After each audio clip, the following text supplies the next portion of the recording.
ಕೋಲಾರದಲ್ಲಿದೆ, ಕರ್ನಾಟಕ ರಾಜ್ಯ. ಮುಳಬಾಗಿಲಿಂದ 3 ಕಿಲೋಮೀಟರ್ ವಿರೂಪಾಕ್ಷಿ ಗ್ರಾಮ ಅಂತ.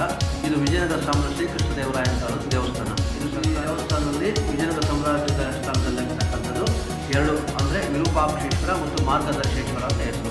ಇದು ಸಾಮಾನ್ಯ ಎಲ್ಲ ದೇವಸ್ಥಾನಗಳು ಹೋದರೆ ಒಂದೇ ಒಂದು ಲಿಂಗ ಇರುತ್ತೆ. ಇಲ್ಲಿ 2 ಲಿಂಗ ಇರೋದಕ್ಕೆ ಕಾರಣ ಏನಪ್ಪ ಅಂದರೆ, ಮುಂದ್ಗಡೆ ಇರ್ತಕ್ಕಂಥ ಲಿಂಗ ಬಂದು ನಿಮ್ಗೆ ಆತ್ಮಲಿಂಗ. ನಿಮ್ಗೆ ಆತ್ಮಲಿಂಗ ಬಂದು 2 ಜಾಗ ಕೊಟ್ಟಿರೋದು ಶ್ರವಣದಲ್ಲಿ ಬರ್ತಕ್ಕಂಥದ್ದು. ಒಂದು ಬಂದು ಗೋಕರ್ಣದಲ್ಲಿ ರಾವಣಾಸುರ ಕೊಡ್ತಕ್ಕಂಥ ಆತ್ಮಲಿಂಗ ಒಂದಲ್ಲಿ, ಇಲ್ಲಿ ಬಂದು ಅತ್ರಿ ಮಹಾಮಂಡಲಿ.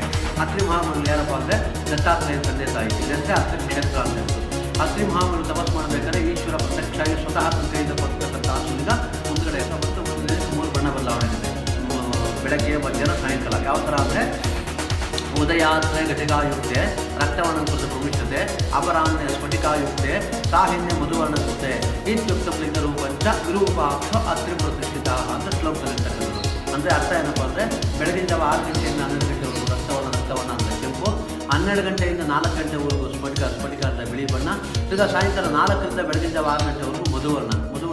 ಬಣ್ಣಗಳು ಬದಲಾವಣೆ ಆಗ್ತಕ್ಕಂಥ ಲಿಂಗವನ್ನು ಪ್ರತಿಷ್ಠೆ ಮಾಡ್ತಕ್ಕಂಥವರು ಅತ್ರಿ ಮಹಾಮುನಿಗಳು ಶ್ಲೋಕದಲ್ಲಿರ್ತಕ್ಕಂಥದ್ದು. ಹಿಂದ್ಗಡೆ ಇರ್ತಕ್ಕಂಥ ಲಿಂಗ ಬಂದು ಈ ಮುಂದ್ಗಡೆ ಇರ್ತಕ್ಕಂಥ ಆತ್ಮಲಿಂಗ ಕೊಡೋಕೆ ಮುಂಚಿತವಾಗಿ ಅತ್ರಿ ಮಹಾಮುನಿ ಪೂಜೆ ಮಾಡಿದ ಲಿಂಗ ಕಾಶಿಲಿಂಗ. ಆ ಲಿಂಗದ ಹೆಸರು ಬಂದು ಮಾರ್ಗದರ್ಶಿ. ಒಂದು ಹೆಸರಿಟ್ಟು ನಾಮಕರಣ ಮಾಡ್ತಾರೆ. ನಂಜುಂಡೇಶ್ವರ, ನೀಲಕಂಠೇಶ್ವರ, ಜಲಕಂಠೇಶ್ವರ, ಗಂಗಾಧರೇಶ್ವರ ಅಂತ ಹೆಸರಿಟ್ಕೊಂಡ್ರೆ. ಆ ಥರ ಅತ್ರಿ ಮಹಾಮುನಿ ಹಿಂದ್ಗಡೆ ಇರ್ತಕ್ಕಂಥ ಲಿಂಗಕ್ಕೆ ಮಾರ್ಗದರ್ಶೇಶ್ವರ ಅಂದರೆ, ನೀನು ನನಗೆ ಮಾರ್ಗದರ್ಶನವಾಗಿ ಇರಬೇಕು, ನನಗೆ ಆತ್ಮಲಿಂಗ ಬೇಕು ಅನ್ನೋ ಒಂದು ದೃಷ್ಟಿಯಿಂದ ಅದಕ್ಕೆ ಕಾಶಿಯಿಂದ ತಗೊಂಡು ಅದಕ್ಕೆ ಮಾರ್ಗದರ್ಶೇಶ್ವರ ಅಂತ ಹೆಸರು ನಾಮಕರಣವನ್ನು ಪೂಜೆ ಮಾಡ್ತಾ ಇರ್ತಾರೆ. ಆಮೇಲೆ ಈ ಆತ್ಮಲಿಂಗ ಪುತ್ರರು ಸ್ವಲ್ಪವನ್ನು ಬರ್ತಕ್ಕಂಥ. ಅದಕ್ಕೆ ಈ ದೇವಸ್ಥಾನ ಕಟ್ಟಿ ಸುಮಾರು 700 ವರ್ಷಗಳಾಗಿದೆ. ಅಂದರೆ ಶ್ರೀಕೃಷ್ಣ ದೇವರಾಯನ ಕಾಲದ್ದು ಮಾತ್ರ ದೇವಸ್ಥಾನ.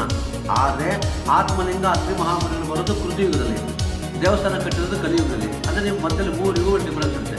ಕೃತಿಯುಗ, ತ್ರೇತಾಯುಗ, ದ್ವಾಪರಯುಗ, ಕಲಿಯುಗ.